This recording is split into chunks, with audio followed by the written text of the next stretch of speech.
성경 말씀은 이사야 27장 1절부터 6절까지입니다. 이사야 27장 1절부터 6절까지입니다.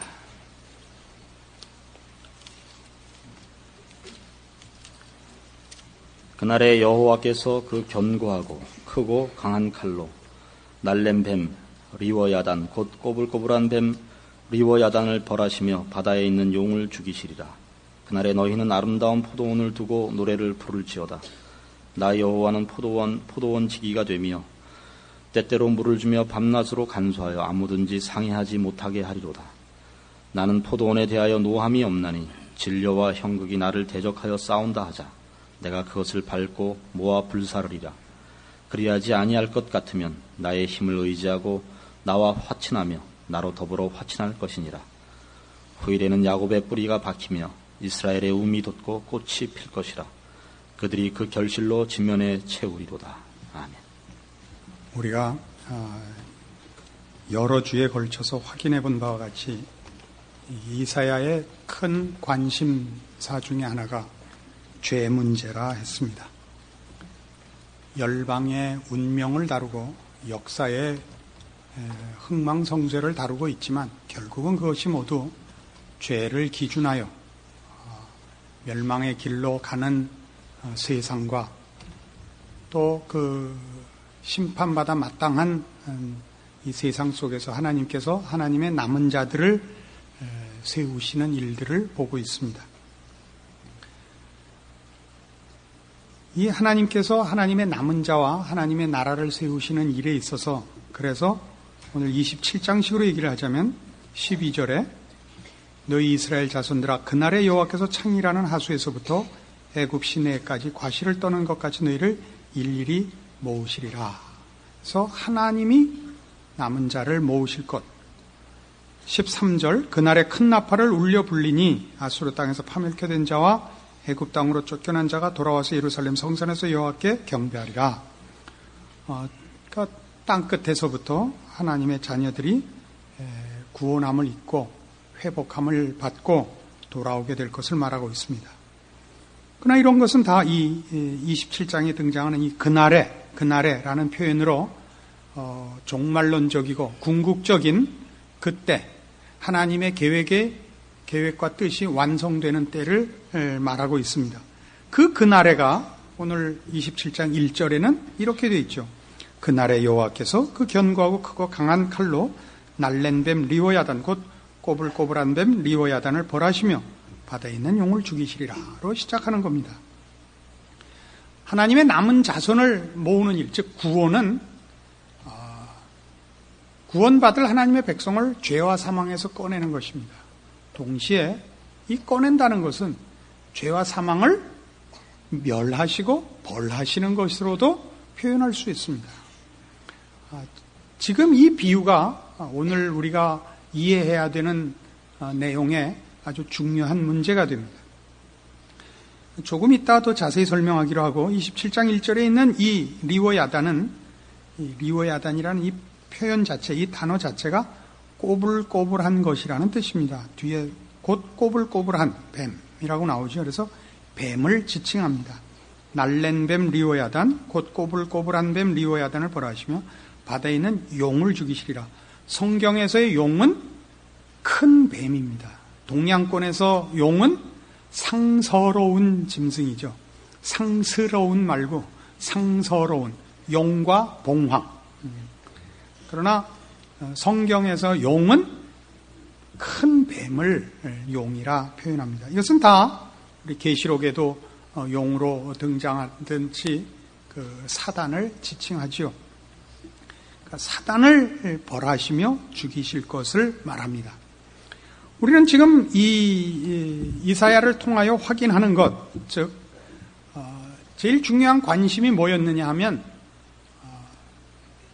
누구는 왜 심판과 패망으로 결과되고 누구는 남은 자가 되느냐 하는 그 분기점, 그 둘이 나누이는 기준이 뭐냐 하는 것에 우리의 관심을 지금 모으고 있습니다. 그것은 믿음의 문제였습니다. 그러나 그 믿음이 우리의 조건으로서 믿는 자는 구원을 얻고 믿지 않는 자는 벌을 받는다라고 해서 믿음을 우리의 조건과 구원의 자격으로 이해하는 것은 성경의 논리와 맞지 않는다고 설명을 이미 드렸습니다. 믿음은 하나님께서 은혜를 베푸시는 방법이라 그랬습니다. 우리에게 조건을 묻지 않으시는, 자격을 요구하시지 않는 하나님의 방법이었습니다. 은혜는 그 대신 무엇을 전제하느냐 하면 절망을 전제합니다. 절망을. 은혜라는 말 자체가 그렇죠. 은혜는 대가가 아니죠. 보수가 아니죠. 그거는 받을 수 없는 자리에서 받게 되는 거를 은혜라고 하는 것입니다. 은혜는 절망을 그 조건으로 합니다. 인간은 무엇으로 절망하는가? 인간은 이런 하나님의 은혜가 필요한 절망의 자리에 왜, 어떻게 서는가? 이게 로마서 7장입니다. 찾아가 보십시다. 로마서 7장. 여러 번 이 로마서 7장과 8장의 문제를 다뤘습니다만 이제 조금씩 그 내용을 파헤쳐서 오늘은 아주 거의 확실한 답을 얻을 수 있을 것이라 생각합니다. 이런 절망을 말합니다. 로마서 7장 18절 내 속 곧 내 육신에 선한 것이 거하지 아니하는 줄을 아노니 원함은 내게 있으나 선을 행하는 것은 없노라. 내가 원하는 바 선은 하지 아니하고 도리어 원치 아니하는 바 악은 행하는도다. 만일 내가 원치 아니하는 그것을 하면 이를 행하는 자가 내가 아니요 내 속에 거하는 죄니라. 그러므로 내가 한 법을 깨달았노니 곧 선을 행하기 원하는 나에게 악이 함께 있는 것이로다. 내 속사람으로는 하나님의 법을 즐거워하되 내 지체 속에서 한 다른 법이 내 마음의 법과 싸워 내 지체 속에 있는 죄의 법 아래로 나를 사로잡아 하는 것을 보는도다. 오라 나는 곤고한 사람이로다. 이 사망의 몸에서 누가 나를 건져내랴. 그러니까 이 절망은 어디서 오냐면 죄로 말미암아 옵니다. 죄가 유혹하는 것으로 우리 몸 밖에 있는 것이 아니라 내 몸 안에 내 가장 깊은 소원과 본성으로 자리 잡고 있다는 데서 절망이 옵니다. 이 절망이 우리로 하여금 은혜를 구하게 하는 것입니다. 이것이 말하자면 성경이 얘기하는 하나님께서 그의 남은 자와 벌하는 자 사이를 구별하는 기준입니다. 그것은 우리에게 있는 기준은 아닙니다. 하나님께서 그의 남은 자들에게 베푸시는 은혜는 절망을 확인시켜 하나님을 의뢰하게 하고 하나님께 매달리게 하여 그의 은혜를 베푸시는 것. 이것이 성경이 말하는 구원이요 하나님의 남은 자들입니다. 근데 어떻게 구원을 얻느냐? 이 절망에서 하나님 앞에 받은 바 은혜가 뭐냐 하는 문제에 재미있게 그 다음 25절을 보시면 우리 주 예수 그리스도로 말미암아 하나님께 감사하리로다. 그런즉 내 자신이 마음으로는 하나님의 법을 육신으로는 죄의 법을 섬기노라 이렇게 말하고 있습니다. 재미있는 건 이거죠. 24절까지 오라 나는 곤고한 사람이로다. 이 사망의 몸에서 누가 나를 건져내랴 라는 절망이 25절에서 이미 풀리고 있죠. 우리 주 예수 그리스도로 말미암아 하나님께 감사하리로다. 답을 얻은 거 아닙니까? 그러나 답을 얻었는데도 그런즉 내 자신이 마음으로는 하나님의 법을 육신으로는 죄의 법을 섬기노라 해서 그 자신이 죄를 버리고 마음의 법을 따르는 하나님의 법을 따르는 어떤 수준과 결과에 가 있다고 얘기하진 않습니다. 그 25절 하반절에 나오는 내 자신이 마음으로는 하나님의 법을 육신으로는 죄의 법을 섬기노라는 그 앞에 있었던 22절과 23절에 있는 내 속사람으로는 하나님의 법을 즐거워하되 내 지체 속에서 한 다른 법이 내 마음의 법과 싸워 내 지체 속에 있는 죄의 법 아래로 나를 사로잡아 오는 것을 보는도다. 그래서 한 걸음도 나아가 있지 않습니다. 그런데 왜 우리 주 예수 그리스도로 말미암아 하나님께 감사하리로다가 25절에 터져 나올 수 있느냐 하는 거죠.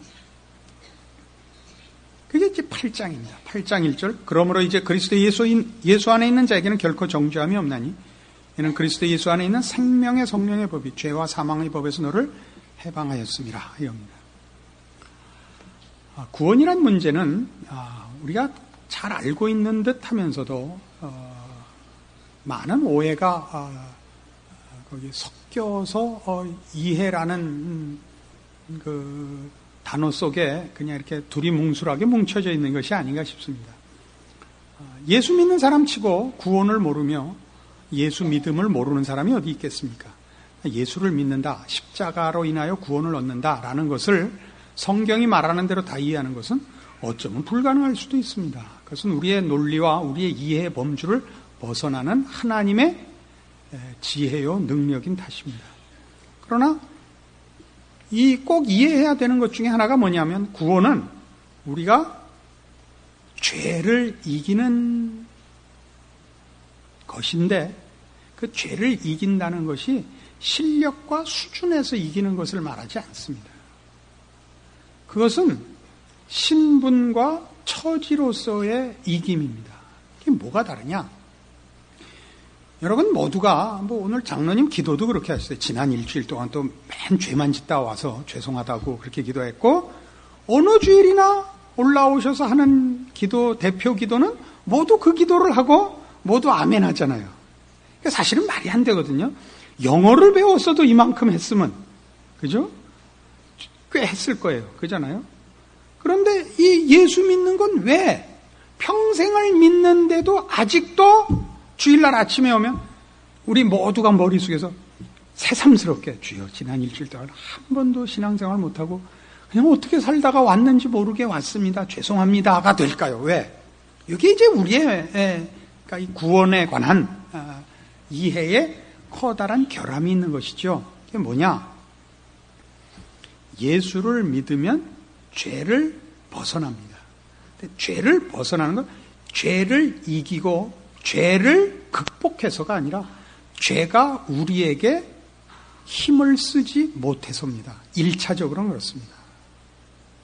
그러니까 우리가 죄를 이기고 이제는 내 마음의 법, 하나님의 법을 선택해서 구원을 얻고 신자가 된 것이 아니라 이 죄의 법이 우리에게 힘을 못 쓰는 겁니다. 그게 8장 얘기입니다. 그러므로 이제 그리스도 예수 안에 있는 자에게는 결코 정죄함이 없나니 이는 그리스도 예수 안에 있는 생명의 성령의 법이 죄와 사망의 법에서 너를 해방하였습니다. 우린 죄와 사망의 법 아래에 있지 않고 생명과 성령의 법 아래에 있습니다. 그러니까 죄가 우리에게 힘을 못 쓰는 것은 죄가 우리에게 힘쓸 수 있는 근거를 우리에게 가지지 못합니다. 우리에게는 그 잣대를 대지를 못합니다. 우리에게는 정죄함이 없습니다. 히브리서 2장에 가보시죠. 상당히 쉽지 않은 내용을 이른 시간에 예전에 우리 본교에서 드릴 때도 그때 이제 시작을 해서 그래도 한 20분은 지나서 했는데 20분 일찍 이거 하니까 얼마나 헷갈리겠어요. 그죠? 신약성경 355페이지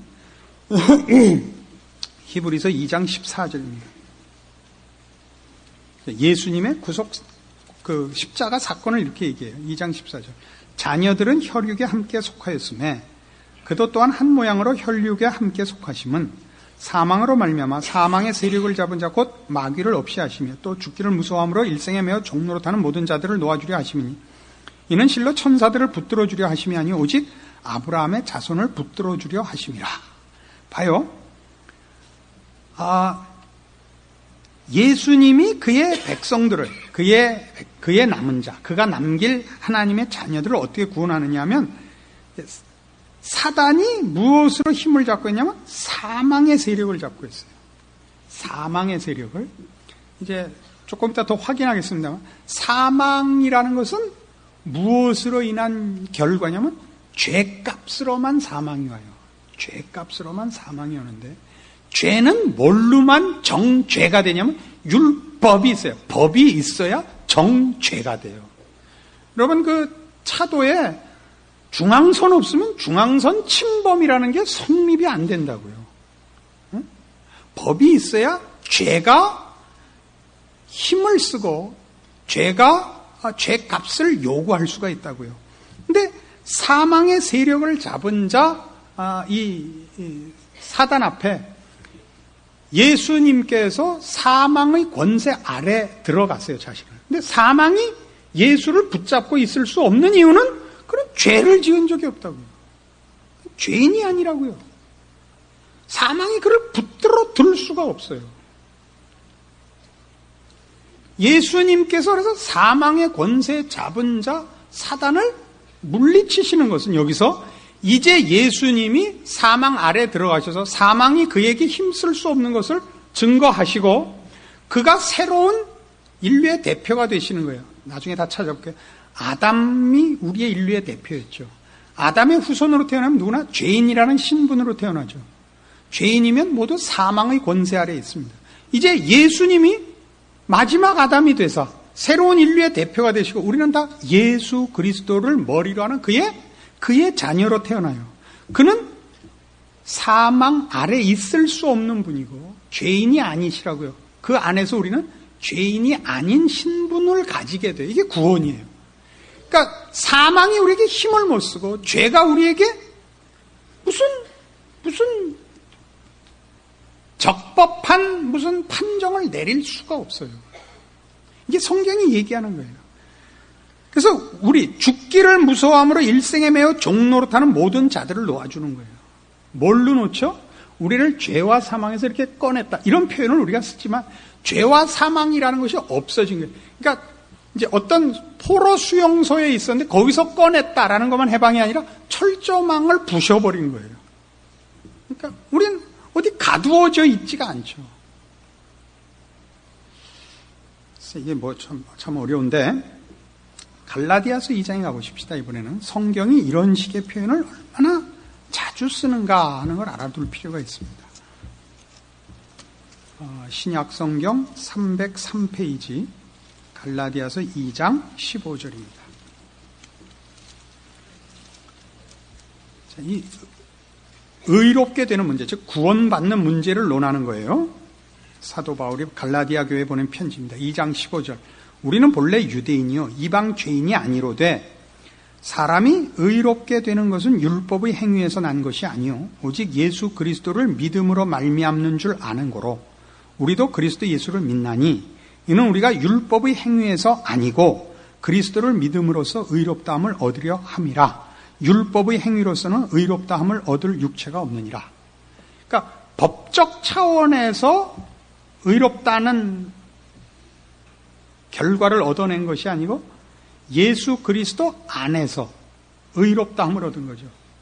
의롭다함을 얻는 것을 실력으로 얻은 것이 아니라 예수 그리스도 안에서 얻은 거예요. 예수 그리스도 안에서라는 건 예수 그리스도를 통하여 일하시는 하나님의 믿음의 방도로 허락한 은혜로 의롭다함을 얻은 거예요. 다 쓰는 말이면서도 다 익히 아는 말이면서도 제가 오늘 이렇게 이걸 구별하려는 것은 우리가 실력으로 의롭다함을 받은 것이 아니라는 얘기를 하려고 그래요.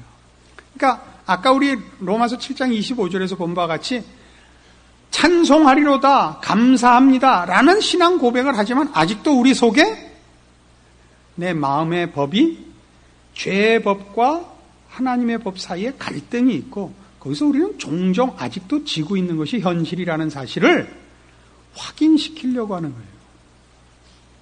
우리는 실력으로 신자가 되어 있지 않다고요.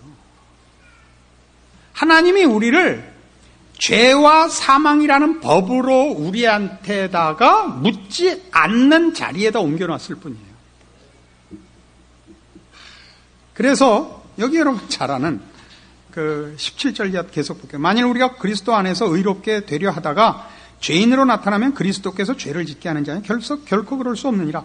만일 내가 헐었던 것을 다시 세우면 내가 나를 범법한 자로 만드는 것이라. 내가 율법으로 말미암아 율법을 향하여 죽었나니 이는 하나님을 향하여 살려 함이니라. 내가 그리스도와 함께 십자가에 못 박혔나니 그런즉 이제는 내가 산 것이 아니요 오직 내 안에 그리스도께서 사신 것이라. 이제 내가 육체 가운데 사는 것은 나를 사랑하사 나를 위해 자기 몸을 버리신 하나님의 아들을 믿는 믿음 안에서 사는 것이라. 이 20절 표현을 많은 성도들이 성화와 수준으로 자꾸 이해해요. 지금 성화와 수준을 얘기하는 게 아니에요.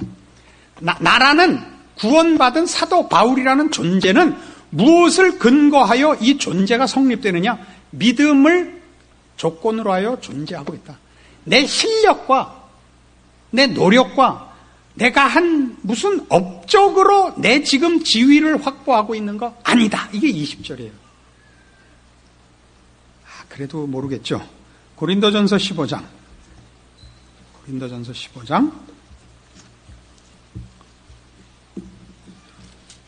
자, 이거 참 중요한 얘기인데 이거 참 큰일 났습니다. 이 뇌에 예열이 다 되기 전에 너무 하중이 큰, 부담이 큰 내용이 들어갑니까? 이게 전부 이제 기계가 망가지게 생겼죠. 고린도전서 15장 20절. 그러나 이제 그리스도께서 죽은 자 가운데서 다시 살아 잠자는 자들의 첫 열매가 되셨도다. 사망이 사람으로 말미암았으니 죽은 자의 부활도 사람으로 말미암는도다. 아담 안에서 모든 사람이 죽은 것 같이 그리스도 안에서 모든 사람이 삶을 얻으리라. 사망이 사람으로 말미암았죠. 죽은 자의 부활도 사람으로 말미암는도다. 그리스도께서 20절 그리스도가 죽은 자 가운데 다시 살아 잠자는 자들의 첫 열매가 되셨도다. 자, 이게 아까 우리 히브리서 2장 14절에서 본 거예요. 사망으로 인하여 사망의 권세 잡은 자를 없이 하는 거예요. 사망의 세력을 잡은 자를 없이 해요. 어떻게? 사망이 사람으로 말미암았다는 것은 아담을 얘기하는 겁니다. 아담이 범죄하여 아담의 후손은 전부 죄인이 되고 다 사망의 권세 아래에 있게 됐는데 이제 예수 그리스도께서 마지막 아담이 돼서 여기 부활 생명의 첫 대표가 되셔서 예수 그리스도 안에 있는 자들, 예수 그리스도로 말미암아 부름을 받는 모든 그의 후손들은 사망이 아담으로 인하여 모든 그의 후손에게 영향을 미친 것 같이 부활이 예수 그리스도의 모든 후손들에게 이제 영향을 미칠 것입니다. 22절 아담 안에서 모든 사람이 죽은 것 같이 그리스도 안에서 모든 사람이 삶을 얻으리라 이거예요. 그러나 각각 자기 차례대로 되리니 먼저는 첫 열매인 그리스도요 다음에는 그리스도 강림하실 때 그의 붙은 자요 그 후에는 나중에 저가 모든 정사와 모든 권세와 능력을 멸하시고 나라를 아버지 하나님께 바칠 때라. 저가 그 모든 원수를 그 발 아래 둘 때까지 불갑을 왕노로 다시리니 맨 나중에 멸망받을 원수는 사망이니라. 이런 선언이 나올 수 있게 되죠.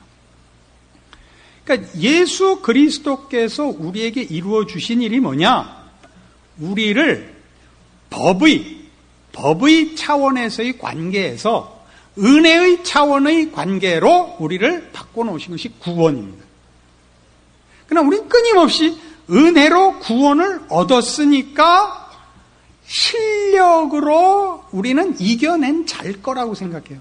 실력으로 이겨야 하는 것은 이제 성화와 수준에서의 남은 책임이에요. 신자의 남은 책임이지 우리의 본성이거나 우리의 이미 얻어놓은 업적이거나 그렇지 않아요.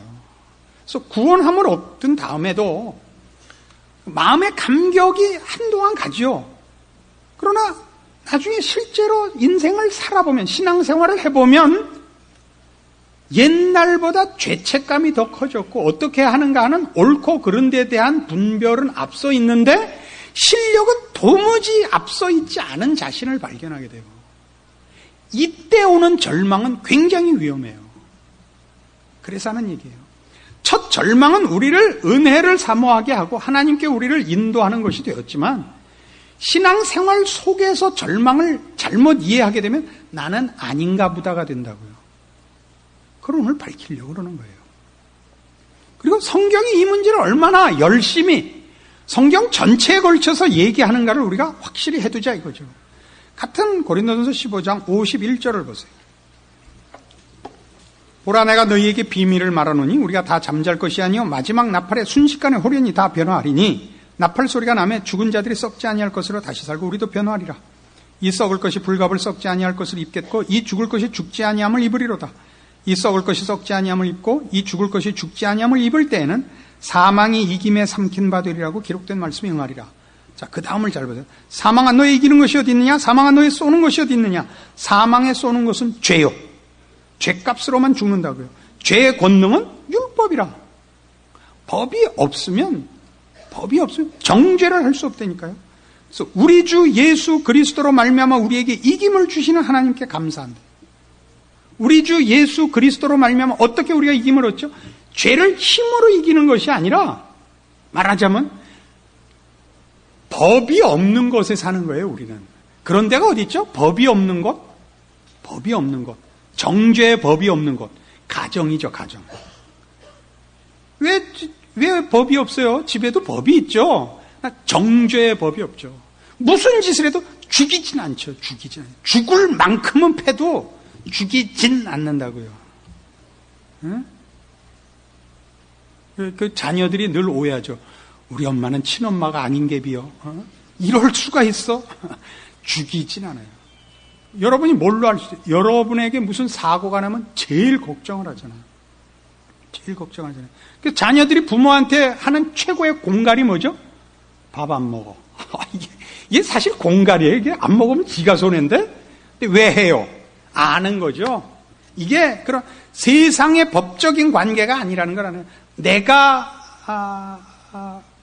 그러니까 자녀에게 어떤 문제가 고통이나 상처가 생기는 걸 부모가 더 못 참는다는 걸 알아요. 안 먹어. 그 다음에 또 하나 더 있죠. 더 센 거. 집 나갈 거야. 그때 과감히 내보내야 되는데 사실은. 내보내야 되는데 내보낼 수가 없죠. 하는 꼴로 봐서 내보내야 옳은데 나가서 어떻게 될지 모르니까. 못 내보내. 쌍놈 새끼 나가긴 어딜 나가! 붙잡아다가 욕조에 물 채워서 깔고 앉아있는 한이 있어도 내보낼 수는 없죠. 내보낼 수는 없죠. 무슨 말인지 아시겠어요? 우리가 로마서 7장과 8장을 비교하는 그 비교에서 지금 제일 중요한 문제는 절망이 어떤 역할을 하느냐죠. 절망이. 이게 지금 이사야 전체를 보면 이사야 전체가 절망 아니에요. 무슨 절망? 모두가 심판을 자초하고 있잖아요. 그리 갈 수밖에 없어요. 로마서 7장의 그 아우성친 저자의 그 상태가 뭐였어요? 내 마음으로는 하나님의 법을 즐거워하되 내 마음에 내 지체 속에 다른 법이 있어. 나를 죄의 법 아래로 사로잡아 오는 것을 보는도다. 오라 나는 곤고한 사람이로다. 이 사망의 몸에서 누가 나를 건져내랴. 이 절망이 무엇으로 해결돼요? 법이 없는 자리로 부름을 받아서 해결이 되죠. 법이 없어요. 그러니까 물론 여러분 여기서 그러니까 이제 개판을 쳐도 좋다 이런 얘기를 하자는 게 아닙니다. 하나님은 우리에게 있어서 남남이 아닌 혈육으로서 찾아오십니다. 그게 구원이라 이런 얘기입니다. 우리가 잘못하죠. 그러나 그 잘못에 대하여 정죄와 심판이라는 그런 처벌은 이제 없습니다. 뭐만 있죠?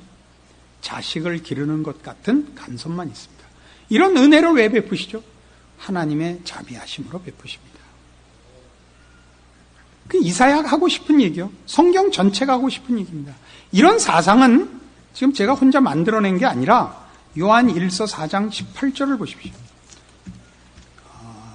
신약 성경 393페이지.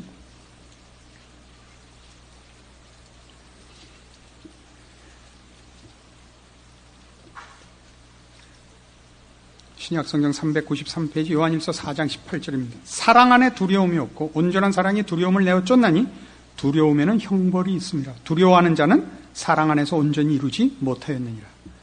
여러분 마음에 두려움이 있는 것은 여러분이 아직도 구원이라는 것을 법적인 차원에서 완전히 정리하지 못한 탓입니다. 여러분이 가지는 것은 두려움이 아닙니다. 사랑 안에서의 문제입니다. 물론 자녀가 공부 못하고 사고 치고 나면 부모님 얼굴 보기 무섭죠. 그러나 그 두려움은 형벌과 절망, 심판의 두려움, 파멸의 두려움은 아닙니다. 이제 오늘은 좀 많이 맞아야지 되겠다. 이렇게 좀 다르죠. 그런 것을 얘기하고 있습니다. 그러니까 이사야 전체에서 가르치는 우리가 우리의 신앙생활 속에서 우리 자신을 분명히 해둬야 하는 이 기초의 문제 뭐라고요? 절망의 문제입니다.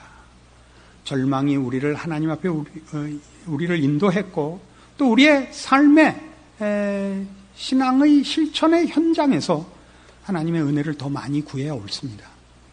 우리가 우리 스스로 죄를 이기고 승리하고 하는 것은 거의 불가능한 탓입니다. 우리 늘 하나님의 은혜를 구해야 합니다. 그러나 그 2차적인 절망은 처음 절망과는 다릅니다. 처음의 절망은 우리가 사망과 생명 사이에서의 절망이었다면 2차적인 성경이 가르치는 절망은 우리의 나약함에 대한 절망이지 우리의 운명 자체를 절망하는 절망은 아닙니다. 그러나 이 신앙의 현실 속에서 우리가 매일 경험하는 신앙의 2차적인 절망이 은혜를 더 많이 구하고 더 신앙적으로 살아야겠다라는 그 분발로서의 절망이 근본적인 절망과 이렇게 섞여 있고 구별이 안 되어 있기 때문에 무슨 문제가 생기느냐.